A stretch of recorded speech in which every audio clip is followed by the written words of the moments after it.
We're here at the Argonaut Weekly with John Bergen, head coach of the UWF men's and women's cross-country teams. And Coach Bergen, this past weekend, the Argonauts were down at the NCAA South Regional. The men finishing in 4th place, the women finishing in 2nd. That 2nd place finish for the women earning them a berth into the national championship meet. But first, talk a little bit about the men's team and their performances this year. Yeah, I mean, it was an exciting day at the regional because both the men and the women going in, had a chance to, the top 2 teams advance, and the guys have been ranked 2nd, 3rd, 4th all year, kind of floating back and forth. The girls were ranked, I think they kind of crept up. They were ranked 4th, then 3rd, and then 2nd coming in, and in a way, our women's team had to, stand up and prove that they were number 2, and our men's team were sitting at number 4, and 2, 3, 4, and 5 teams very equal. It was really kind of who ran the best on that race day, and in the meet, the women ran at 8 o'clock and the men run at 9 o'clock, and the women's race is over, and it's pretty exciting. Looks like that we're going to get the 2nd spot. There's a little time period until they do the official results, but we're getting the guys ready, and pretty exciting about the girls having a chance, and the girls got out there and tried to support the guys and bring them through, and we weren't disappointed with how the guys ran. They really put their heart out there, and all of them ran it probably one of their best 10K times. And halfway through the race, we were right there with the number 2 team, and we just kind of ran out of gas with the 10K. And, so after the race, then the guys were a little disappointed. They didn't make their goal. The girls did, but I think all in all, they realized they worked really hard this year, and they're going to look back and know that they did everything they could. And we fell a little bit short, and somebody was going to fall short, because the 2nd, 3rd, 4th, 5th place teams were all pretty good teams, and so we're proud of both the men and the women for their performance. To have them have a 2nd and 4th place finish in the regional meet, we're very proud, and we've got some good young team, both of them, that will have enough nucleus coming back that the future looks good too. Now, on the women's side, talk a little bit about some of the individual performances. Had a couple of runners earn all-region honors, and how the individuals placed to be able to get that 2nd place finish as a team. Well, the whole key to us getting 2nd place is team depth.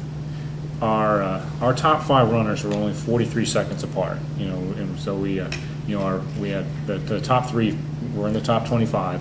And then our 4th and 5th were just outside of the top 25, and that's the key to have a good team score. And then our 6th and 7th runners were ahead of everybody else's 5th runner, except for the top 2 teams. The team that was ahead of us, which was Tampa, and so the depth of our team is really what allows us to score well. And our top 3 in this race, Kelly Bond and Renee Porsche and Carissa Terrell-Fallon made the all-regional team, and then right behind the all-regional team was Amy Marsh and Sabrina Steinmartin. And really, if you look at the team, Amy Marsh and Kelly Bond, 2 freshmen who've been really consistent for us, been among our top 2 or 3 almost every race, and Renee Porsche, sophomore, been very steady all year. Those 3 have been really steady, and then Carissa Terrell-Fallon, the last part of the season, really got up there with that group. And then in the regional meets, Sabrina Steinmartin, she was our 5th place finisher, and in a way, she won the meet because she outscored the 5th place for the 2 teams right behind us by a good margin, and that's the key. So the depth of our team, our 6th and 7th runners, Kiana Dennis, who's a freshman, so we had 3 freshmen in our top 6 runners. And then Ruth Ashley, a sophomore, they were ahead of the number 5 runner from Nova, who was our biggest challenger for that 2nd spot. So the depth of our team makes a big difference in why we score well. Coming up in a few weeks, the women's team will be heading out west to Spokane, Washington for the NCAA Division II National Championships.